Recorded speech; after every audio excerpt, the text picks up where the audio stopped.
اگلی حدیث وعن ابی سعید الخدری رضی اللہ عنہ قال جلس رسول اللہ صلی اللہ علیہ وسلم علی المنبر وجلسنا حوله فقال ان مما اخاف علیکم من بعدی ما یفتح علیکم من زہرة الدنیا وزینتها متفق علیہ۔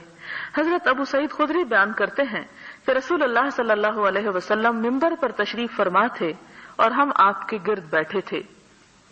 آپ نے فرمایا میں اپنے پیچھے تم پر جن چیزوں سے ڈرتا ہوں ان میں سے دنیا کی زینت و آرائش کے وسائل کا فراوانی سے ظہور پذیر ہونا ہے، کہ جب زندگی بہت آسان ہو جائے گی اور ہر طرح کے وسائل خوب ہو جائیں گے تو اس سے میں ڈرتا ہوں کہ کہیں پھر تم غافل نہ ہو جاؤ۔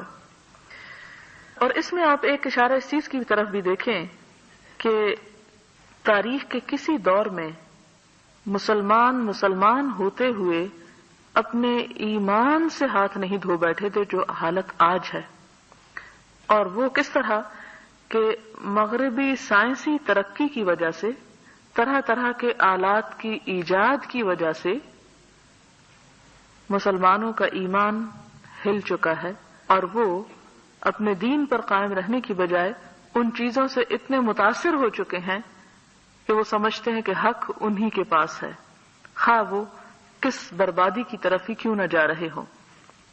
میں ایک نیوز پیپر پڑھ رہی تھی تو اس میں بتایا گیا کہ کچھ فیکٹس لکھے ہوئے تھے کہ بچوں کے اوپر، ہمارے ملک میں تو وہ شور مچایا جاتا ہے نا کہ وہ ان سے آپ کام لیتے ہیں اور ان سے مزدوری کراتے ہیں، اور چائلڈ لیبر کے نام سے جو شور ہو رہا ہے اور جس کے بہانے سے ہماری جو کارپیٹ انڈسٹری ہے ایک طرح سے تباہ ہو گئی ہے۔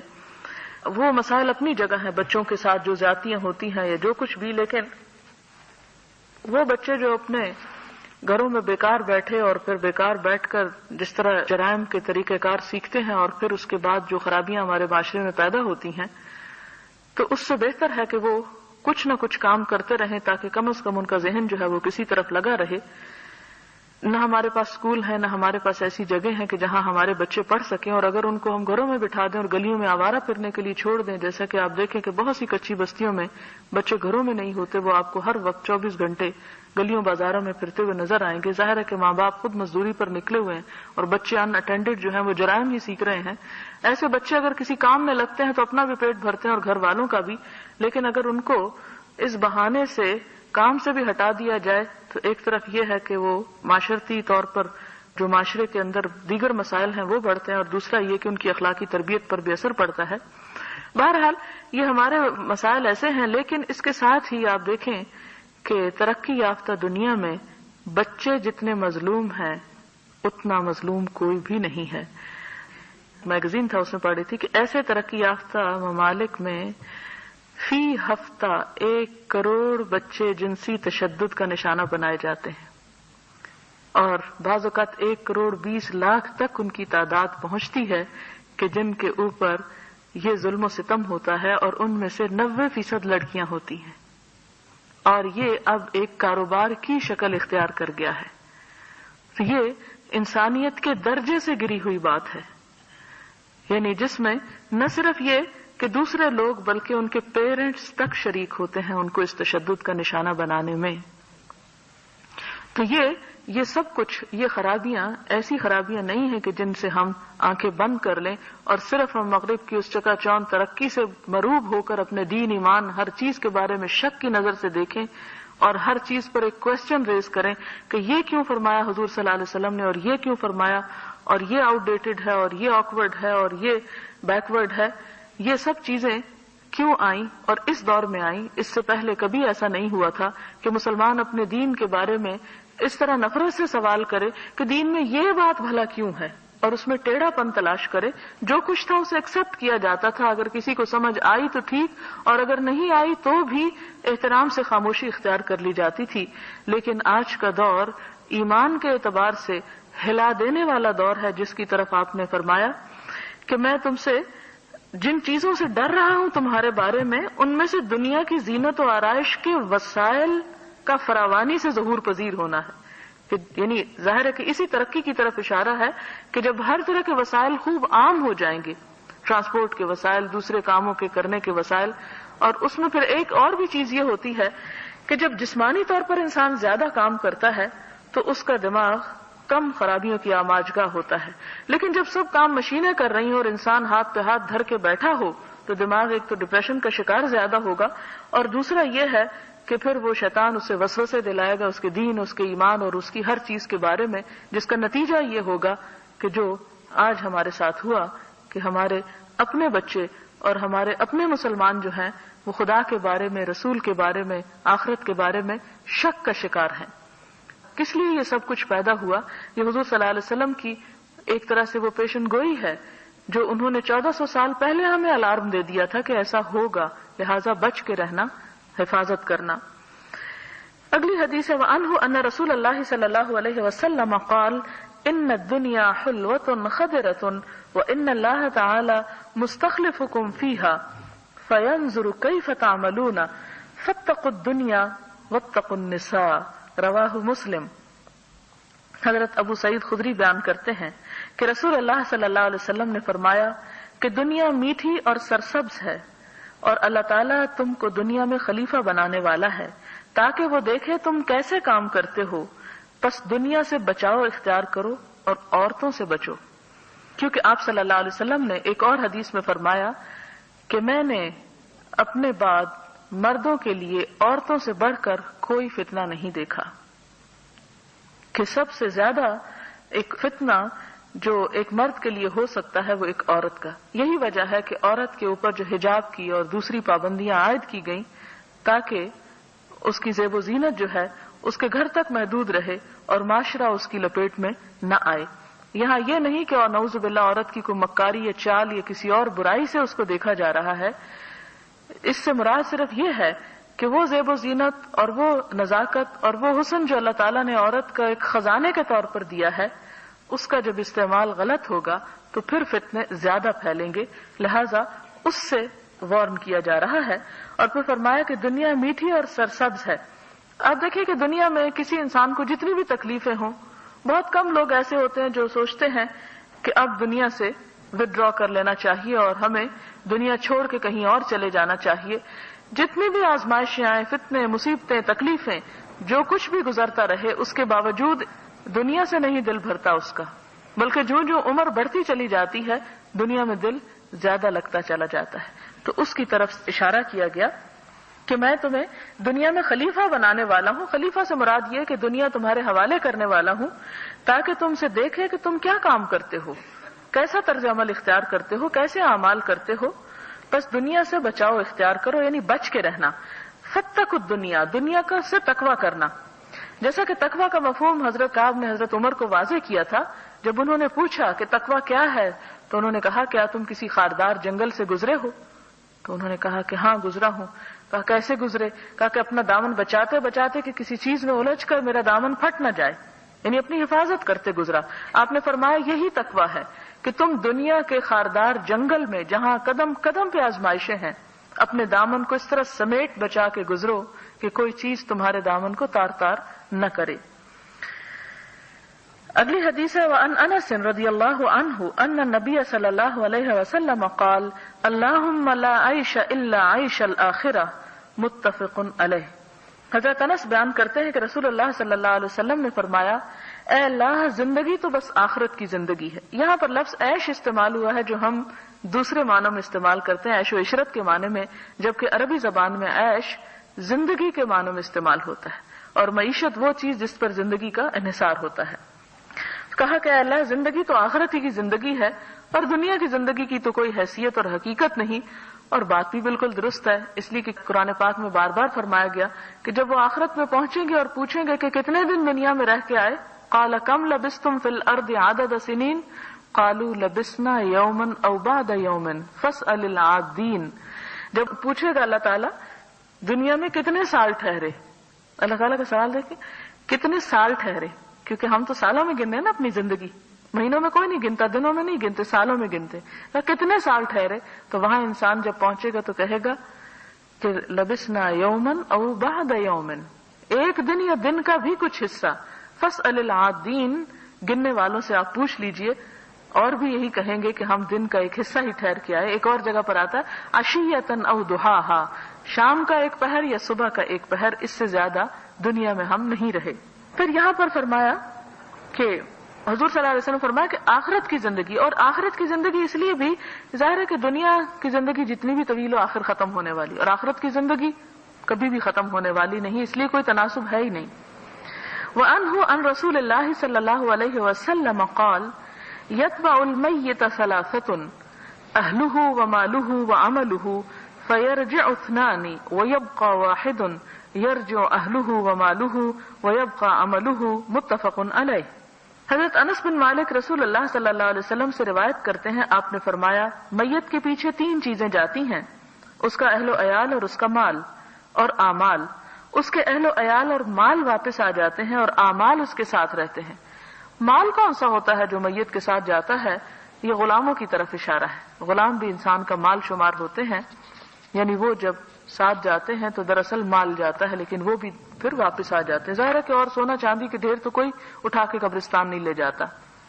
وعنہ قال قال رسول اللہ صلی اللہ علیہ وسلم یؤتى بانعم اہل الدنیا من اہل النار یوم القیامۃ فیصبغ فی النار صبغۃ ثم يقال يا ابن آدم هل رأيت خيرا قط هل مر بك نعيم قط فيقول لا والله يا رب فيؤتى بأشد الناس بؤسا في الدنيا من أهل الجنة فيصبغ صبغة في الجنة فيقال له يا ابن آدم هل رأيت بؤسا قط هل مر بك شدة قط قال فيقول لا والله ما مر بي بؤس قط ولا رأيت شدة قط، رواه مسلم۔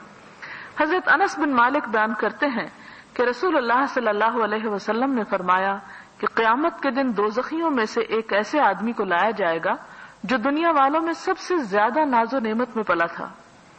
اس کو جہنم میں ایک غوطہ دیا جائے گا، صرف ایک دفعہ ڈپ کیا جائے گا، پھر اس سے پوچھا جائے گا اے آدم کے بیٹے کیا تو نے کبھی آرام دیکھا تھا؟ کیا تو کبھی عیش و عشرت سے ہمکنار ہوا تھا؟ وہ جواب دے گا نہیں اللہ کی قسم اے میرے خدا کبھی میں نے آرام نہیں دیکھا۔ اور جنتیوں میں سے اس آدمی کو لایا جائے گا جو دنیا میں تمام لوگوں سے زیادہ مفلس مصیبت زدہ تھا، اور اس کو جنت میں ایک دفعہ پھرایا جائے گا، پھر اس سے پوچھا جائے گا اے آدم کے بیٹے کیا تو کبھی تنگ دستی سے ہمکنار ہوا تھا؟ کیا تجھ پر مصیبتوں کا دور آیا تھا؟ وہ جواب دے گا اللہ کی قسم مجھ پر کبھی تنگی کا زمانہ نہیں آیا تھا اور نہ میں کبھی کسی مصیبت سے دوچار ہوا تھا۔ تو اس سے کیا پتہ چلتا ہے کہ دنیا میں اگر کوئی شخص ساری زندگی بھی پوری کی پوری آرام اور عیش و عشرت میں گزارے تو بھی آخرت میں صرف جہنم کی ایک جھلک ان سب کو ختم کر دینے والی اور بھلوا دینے والی ہے، مدہوش کر دینے والی ہے، اور انسان کہے گا کہ میں نے تو دنیا میں کبھی کوئی سکھ دیکھا ہی نہیں۔ اور اس کے برعکس اگر کوئی شخص ساری زندگی تکلیفوں میں گزارے اور آخرت میں صرف ایک جھلک جنت کی دیکھ لے تو اسے دنیا کے سارے غم بھول جائیں گے اور کہیں گے کہ اے رب میں نے کبھی کوئی غم دیکھا ہی نہیں۔ اس سے آپ اندازہ لگا سکتے ہیں کہ دنیا کی خوشی ہو یا دنیا کا غم ہو وہ کتنا ہیچ ہے، کتنا کم ہے، کتنا تھوڑا ہے، کتنا چھوٹا ہے۔ لیکن افسوس کے ساتھ کہنا پڑتا ہے کہ ہم سب کا حال یہ ہے کہ ہم دنیا کے غموں کے بارے میں، دنیا کی پریشانیوں اور دکھوں کے بارے میں تو سوچتے ہیں لیکن آخرت کے دکھوں کے بارے میں اور آخرت کی پریشانیوں کے بارے میں بہت کم خیال آتا ہے۔ وعن المستور بن الشداد رضی اللہ عنہ قال قال رسول اللہ صلی اللہ علیہ وسلم ما الدنيا في الآخرة إلا مثل ما يجعل أحدكم إصبعه في اليم فلينظر بما يرجع، رواہ مسلم۔ حضرت مستور بن شداد بیان کرتے ہیں کہ رسول اللہ صلی اللہ علیہ وسلم نے فرمایا دنیا کی مثال آخرت کے مقابلے میں ایسی ہے جیسے کوئی شخص اپنی انگلی دریا میں ڈبوتا ہے تو وہ دیکھے کہ انگلی کتنے پانی کے ساتھ واپس آتی ہے۔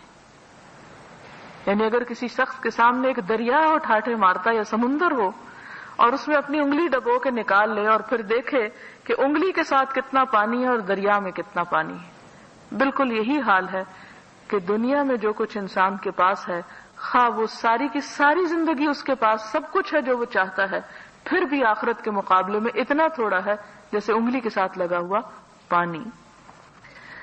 وعن جابر رضی اللہ عنہ ان رسول اللہ صلی اللہ علیہ وسلم مر بالسوق والناس كنفيه فمر بجدي أسك ميت فتناوله فأخذ بأذنه ثم قال أيكم يحب أن يكون هذا له بدرهم فقالوا ما نحب أنه لنا بشيء وما نصنع به ثم قال أتحبون أنه لكم قالوا والله لو كان حيا كان عيبا إنه أسك فكيف وهو ميت فقال فوالله للدنيا أهون على الله من هذا عليكم رواہ مسلم۔ حضرت جابر بیان کرتے ہیں کہ رسول اللہ صلی اللہ علیہ وسلم بازار سے گزرے اور صحابہ کرام آپ کے دونوں کناروں پر تھے، یعنی آپ کے دونوں طرف تھے، دائیں بھی اور بائیں بھی۔ تو آپ ایک بکری کے مردہ بچے کے پاس سے گزرے جو چھوٹے چھوٹے کانوں والا تھا۔ آپ نے اس کے کان کو پکڑتے ہوئے فرمایا تم میں سے کون پسند کرتا ہے کہ یہ مردہ بچہ اس کو 1 درہم میں دے دیا جائے؟ صحابہ نے کہا ہم اس بچے کو کسی چیز کے بدلے لینا پسند نہیں کرتے، اور ہم اس کو لے کر کیا کریں گے؟ چھوٹے کانوں والا مردہ بکری کا بچہ۔ آپ نے فرمایا کیا تم چاہتے ہو کہ یہ بچہ تمہیں بلا عوض دے دیا جائے، بغیر کسی قیمت کے دے دیا جائے؟ صحابہ نے جواب دیا اگر یہ زندہ ہوتا پھر بھی عیب دار تھا، یعنی اگر یہ جیتا جاگتا ہوتا پھر بھی ہم نہ لیتے، اس لیے کہ اس کے کان چھوٹے چھوٹے ہیں۔ اب کس طرح ہم اسے پسند کر سکتے ہیں جبکہ یہ مرا ہوا ہے؟ آپ نے فرمایا اللہ کی قسم دنیا اللہ کے نزدیک اس سے بھی زیادہ ذلیل ہے جس قدر یہ تمہارے نزدیک ذلیل ہے۔ تو یہاں بتایا یہ جا رہا ہے کہ دنیا جس کے پیچھے قتل و غارت ہوتے ہیں، جس کے پیچھے ایک دوسرے کی عزتیں لوٹی جاتی ہیں، اپنی آخرت برباد کی جاتی ہے، آخرت کے مقابلے میں اس کی حیثیت ایک بکری کے چھوٹے کانوں والے مردہ بچے سے زیادہ نہیں، کہ جس کے پیچھے انسان مر رہا ہے وہ سوچے کہ وہ کس چیز کا سودا کر رہا ہے اور کس کے پیچھے کتنی بڑی آخرت کی نعمتیں گنوا رہا ہے۔ وعن ابی ذر رضی اللہ عنہ قال كنت امشي مع النبي صلى الله عليه وسلم في حرة بالمدينة فاستقبلنا احد فقال يا ابا ذر قلت لبيك يا رسول الله فقال ما يسرني ان عندي مثل احد هذا ذهبا تمضي علي 3 ايام وعندي منه دينار الا شيء ارصده لدين إلا أن أقول به في عباد الله هكذا وهكذا عن يمينه وعن شماله وعن خلفه ثم سار فقال إن الأكثرين هم الأقلون يوم القيامة إن الأكثرين هم الأقلون يوم القيامة إلا من قال بالمال هكذا وهكذا عن يمينه وعن شماله ومن خلفه وقليل ما هم ثم قال لي مكانك لا تبرح حتى آتيك ثم انطلق في سواد الليل حتى توارى فسمعت صوتا قد ارتفع فتخوفت أن يكون أحد أرد للنبي صلى الله عليه وسلم فأردت أن آتيه فذكرت قوله لا تبرح حتى آتيك فلم أبرح حتى أتاني فقلت لقد سمعت صوتا تخوفت فذكرت له فقال وهل سمعته قلت نعم قال ذاك جبريل أتاني فقال من مات من أمتك لا يشرك بالله شيئا دخل الجنة قلت وإن زنى وإن سرق قال وإن زنى وإن سرق متفق علیہ وهذا لفظ البخاری۔ حضرت ابو ذر بیان کرتے ہیں کہ میں رسول اللہ صلی اللہ علیہ وسلم کے ساتھ مدینہ کی پتھریلی زمین میں چل رہا تھا۔ مدینہ سے باہر کچھ علاقہ ایسا ہے کہ یوں لگتا ہے جیسے کہ لاوا پگھل کر چھوٹی چھوٹی چٹانیں، یہ کالا بنجر علاقہ پیچھے چھوڑ گیا ہو۔ تو ہمیں آگے سے احد پہاڑ نظر آیا، یعنی چلتے چلتے احد سامنے آ گیا۔ احد ذرا مدینہ سے باہر کے علاقے میں ہے۔ آپ نے فرمایا اے ابو ذر، میں نے عرض کیا لبیک یا رسول اللہ۔ آپ نے فرمایا مجھے پسند نہیں ہے کہ میرے پاس احد پہاڑ کے برابر سونا ہو اور مجھ کو 3 دن گزر جائیں اور میرے پاس اس سے 1 دینار باقی ہو، سوائے اتنی رقم کے جس کو میں نے ادائیگی قرض کے لیے رکھا ہو، مگر میرا یہ حال ہو کہ کہ میں اس رقم کو اللہ کے بندوں میں اس طرح اور اس طرح اور اس طرح اپنے دائیں اور بائیں اور اپنے پیچھے تقسیم کر ڈالوں۔ اتنی بات کہہ کر آپ چل پڑے۔ آپ نے فرمایا بے شک زیادہ مالدار لوگ قیامت کے دن زیادہ مفلس ہوں گے، مگر جس نے اس طرح اور اس طرح اور اس طرح اپنے دائیں اور بائیں اور اپنے آگے اور پیچھے تقسیم کیا، اور ایسے لوگ بہت کم ہیں۔ پھر آپ نے مجھے فرمایا اپنی جگہ پر ٹھہرے رہو جب تک میں نہ آؤں، یہی رہنا ہوگا۔ پھر آپ رات کے اندھیرے میں چلے گئے یہاں تک کہ غائب ہو گئے۔ میں نے ایک آواز سنی جو بلند تھی، میں ڈر گیا کہ کہیں کسی شخص نے حضور صلی اللہ علیہ وسلم سے کچھ نہ کیا ہو۔ میں نے ارادہ کیا کہ آپ کے پاس جاؤں، پھر مجھے آپ کا فرمان یاد آ گیا کہ تو نے اپنی جگہ سے ہٹنا نہیں ہوگا جب تک کہ میں تیرے پاس نہ آؤں۔ پس میں وہیں رہا یہاں تک کہ آپ میرے پاس تشریف لائے۔ میں نے عرض کیا میں نے ایک آواز سنی تھی جسے سن کر میں گھبرا گیا۔ میں نے جب آپ کے سامنے آواز سننے کا تذکرہ کیا کہ میں نے ایک آواز سنی تھی تو آپ نے پوچھا کیا واقعی تو نے آواز سنی تھی؟ میں نے عرض کیا جی ہاں۔ آپ نے فرمایا یہ جبریل تھے، جبریل علیہ السلام، جو میرے پاس آئے اور کہا جو شخص تیری امت سے فوت ہوگا کہ اللہ کے ساتھ کسی کو شریک نہ ٹھہراتا ہوگا تو وہ جنت میں داخل ہوگا۔ میں نے کہا اگرچہ وہ زنا اور چوری کرے؟ فرمایا اگرچہ وہ زنا اور چوری کرے۔ بخاری اور مسلم، یہ الفاظ بخاری کے ہیں۔ یہ حضرت ابو ذر رضی اللہ تعالیٰ عنہ کی روایت ہے جس میں حضور صلی اللہ علیہ وسلم مال خرچ کرنے کے بارے میں کچھ فرماتے ہیں اور احد پہاڑ سامنے دیکھ کر اس کی مثال دیتے ہیں۔ اس سے ایک بات تو یہ پتہ چلتا ہے کہ حضور صلی اللہ علیہ وسلم اپنی تعلیم کے لیے لوگوں کو بات سمجھانے کے لیے آسان سے آسان ترین طریقہ استعمال کرتے تھے کہ جس سے لوگوں کو بات جلد سمجھ میں آ جائے، اور عموماً اپنی بات کو مثالوں سے بیان کرتے تھے، اور مثالیں بھی ان چیزوں کی جو خیالی نہیں ہوتی تھی، مادی ہوتی تھی، نظر آنے والی ہوتی تھی۔ مثلاً احد کا پہاڑ سامنے دیکھا تو اس کی مناسبت سے ایک بات فرمائی، اور بات کیا تھی کہ اگر میرے پاس احد پہاڑ بھی ہو اور مجھے 3 دن گزر جائیں تو مجھے یہ بات پسند نہیں کہ ان 3 دنوں میں وہ میرے پاس اس میں سے کچھ بھی باقی بچے سوائے اس کے کہ میں اگر قرضہ ادا کرنا ہو تو وہ رقم میں اپنے پاس رکھ لوں اور ساری کی ساری دے دوں۔ ایسا کیوں؟ کیا اس سے ہمیں یہ سبق ملتا ہے کہ ہمارے گھر میں ہمارے پاس جو کچھ ہے وہ سب کا سب ہم بھی صدقہ کر دیں؟ پہلی بات یہ ہے کہ آپ صلی اللہ علیہ وسلم کی زندگی ہمارے لیے ایک بہترین مثال ضرور ہے، لیکن آپ کا درجہ اور آپ کا مقام سب کے لیے اس میں ایک سبق ہے اور ہم سب سے بلند بھی ہے۔ اس حدیث سے یہ معنی نہیں نکالا جا سکتا کہ انسان اپنے پاس کچھ بھی نہ رکھے اور ہر چیز جو ہے وہ اپنے پاس سے نکال دے، اس لیے کہ اسلام کا جو قانون وراثت ہے جسے علم الفرائض کہا گیا، جس کے سیکھنے کو فرض قرار دیا گیا، وہ اسی وجہ سے ہے، اور جس کے بارے میں فرمایا کہ کوئی اپنے اولاد کو اس حال میں چھوڑ جائے کہ وہ لوگوں کے آگے ہاتھ پھیلاتا پھرے، یعنی اس کی اولاد لوگوں کے آگے ہاتھ پھیلائے، بہتر ہے کہ وہ اپنی اولاد کے لیے کچھ پس انداز کر جائے اور وہ اس سے فائدہ اٹھائیں۔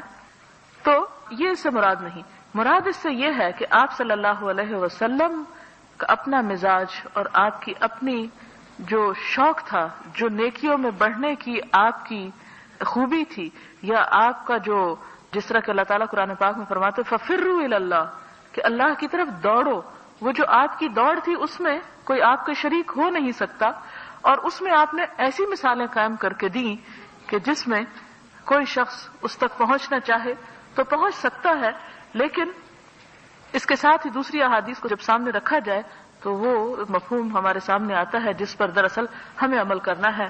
کچھ اعمال ایسے ہیں جو حضور صلی اللہ علیہ وسلم کے اپنے لیے بھی خاص ہیں، جیسے آپ کو زیادہ ازواج مطہرات سے نکاح کرنے کی اجازت دی گئی، جیسے آپ کے اوپر تہجد کی نماز فرض تھی اور ہمارے لیے فرض نہیں ہے، تو اسی طرح یہ ہے کہ آپ کو اس بات کی اجازت تھی کہ اگر آپ کے پاس ڈھیروں مال بھی ہو تو اس کو وہ سارے کا سارا صدقہ کر سکتے ہیں۔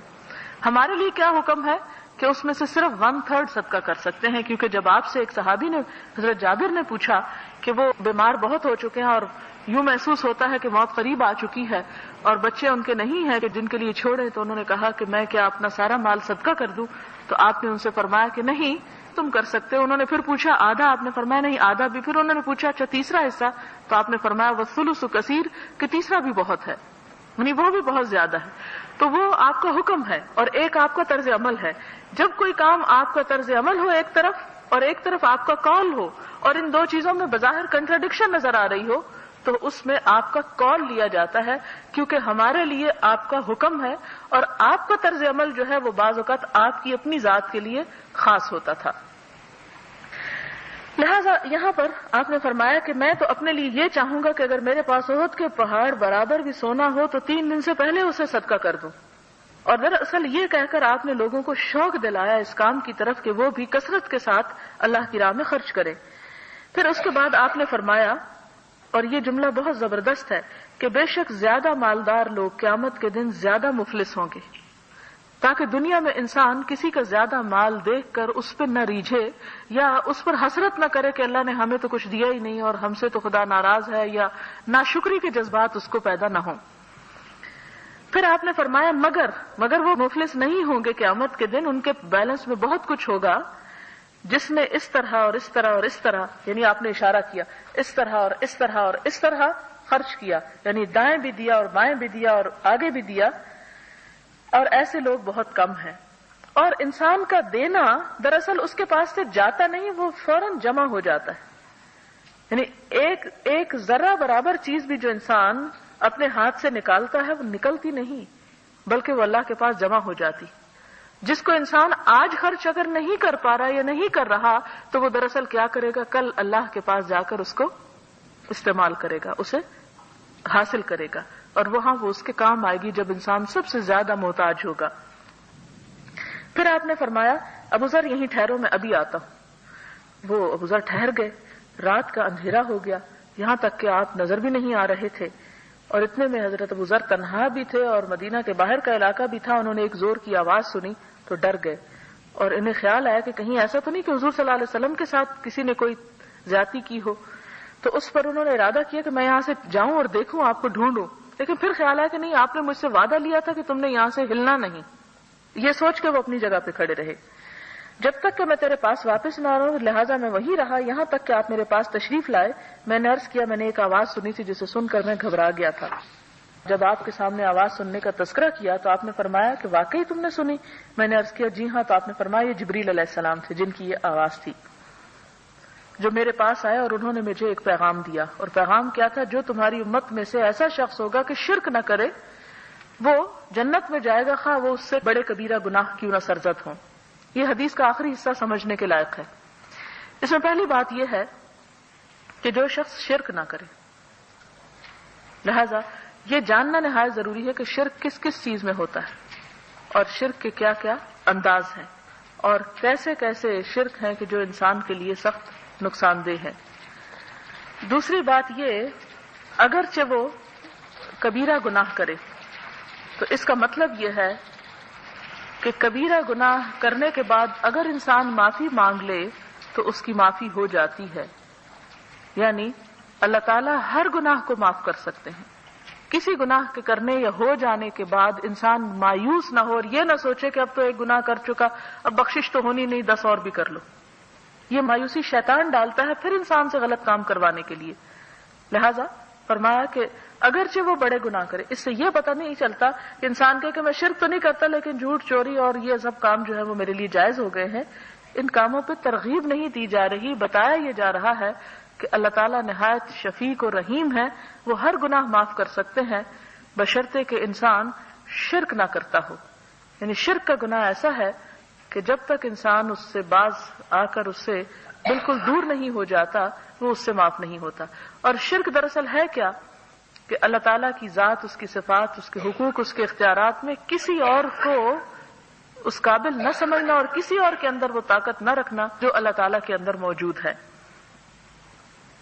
ایک اور بات جو بہت اہم اس حدیث سے پتہ چلتی ہے وہ یہ کہ حضور صلی اللہ علیہ وسلم پر وحی جو آتی تھی اس کی 2 قسمیں تھیں، ایک وہ جو قرآن پاک کی شکل میں تھی اور ایک وہ جو حدیث کی شکل میں تھی۔ یہ احادیث جو ہم پڑھتے ہیں یہ آپ کے ذاتی آراء اور خیالات اور افکارات نہیں ہیں، بلکہ یہ کیا ہے؟ حضور صلی اللہ علیہ وسلم پر وحی کے ذریعے ہی یہ سب کچھ آیا، اور وہ آپ دیکھیں کہ یہ بات لائے وہ بھی جبریل علیہ السلام لے کر آئے، حالانکہ یہ ان الفاظ میں قرآن پاک میں یہ چیز موجود نہیں ہے۔ جس سے پتہ چلتا ہے کہ حضور صلی اللہ علیہ وسلم نے جو تعلیمات ہمیں دیں قرآن کے علاوہ بھی ان کا ماننا بھی ہم پر لازم ہے، اور وہ بھی وحی کے ذریعے اللہ تعالیٰ کی طرف سے ہی آپ کو دی گئی. اللہ تعالیٰ نے قرآن پاک میں آپ کے درجے کے بارے میں فرمایا وما آتاکم الرسول فخذوہ، جو رسول اللہ صلی اللہ علیہ وسلم تمہیں دیتے ہیں اس کو لے لو. کیوں؟ ومن یطع الرسول فقد اطاع اللہ، جس نے رسول کی اطاعت کی اس نے دراصل اللہ کی اطاعت کی.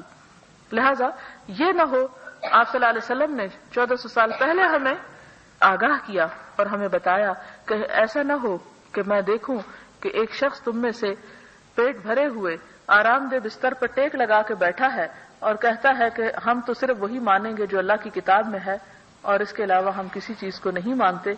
تو یہ دراصل آپ کا وہ ہمیں انفارم کرنا تھا، پہلے سے اس خطرے سے آگاہ کرنا تھا کہ ایسے لوگ آئیں گے دنیا میں جو یہ کہیں گے کہ صرف قرآن کافی ہے اور ہم سنت کو اور حدیث کو اور رسول اللہ صلی اللہ علیہ وسلم کی کسی بات کو مانتے نہیں. تو اس حدیث سے بھی حجیت حدیث کے باب میں ایک دلیل ملتی ہے. وآخر دعوانا ان الحمد للہ رب العالمین. سبحان اللہ وبحمدہ عدد خلقہ ورضا نفسہ وزنة عرشہ ومداد کلماتہ. سبحان اللہ العظیم. اللہم صل علی سیدنا ومولانا محمد وبارک وسلم. ربنا آتنا فی الدنیا حسنۃ وفی الآخرۃ حسنۃ وقنا عذاب النار. ربنا هب لنا من ازواجنا وذرياتنا قرة اعین واجعلنا للمتقین اماما. یا حی یا قیوم برحمتک نستغیث. اللہم انفعنا بما علمتنا وعلمنا ما ينفعنا وزدنا علما. اللهم اكفنا بحلالك عن حرامك واغننا بفضلك عمن سواك. اللهم لا مانع لما اعطيت ولا معطي لما منعت ولا ينفع ذا الجد منك الجد. یا رب العالمین، جو کچھ ہم نے پڑھا ہے ہمیں اس کا صحیح فہم عطا فرما، ہمیں اس پر عمل کی توفیق دے. یا اللہ دنیا کی حقارت ہماری نظروں میں واقعی راسخ کر دے. یا اللہ دنیا کو ہم صرف اتنی اہمیت دیں جتنی اہمیت کے قابل ہے یہ، اور آخرت پر اتنی توجہ دیں جتنی توجہ کے وہ قابل ہے. اللہ ہمیں اپنے اس گھر کے لیے بہترین ذخیرہ جمع کرنے کی توفیق دے.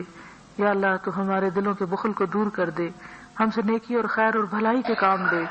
یا رب العالمین تو ہمارا حامی و مددگار ہو جا، تو ہماری نیتوں کو صرف اپنے لیے خالص کر لے، تو ہمیں ہر طرح کے شرک سے بچا لے.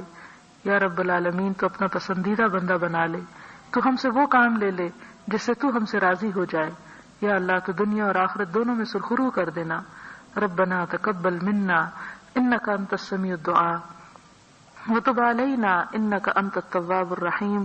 وصلی اللہ تعالی علی خیر خلقہ محمد وعلی آلہ واصحابہ واہل بیتہ اجمعین برحمتک یا ارحم الراحمین. الہی آمین. سبحانک اللہم وبحمدک نشہد ان لا الہ الا انت نستغفرک ونتوب الیک. والسلام علیکم ورحمۃ اللہ وبرکاتہ.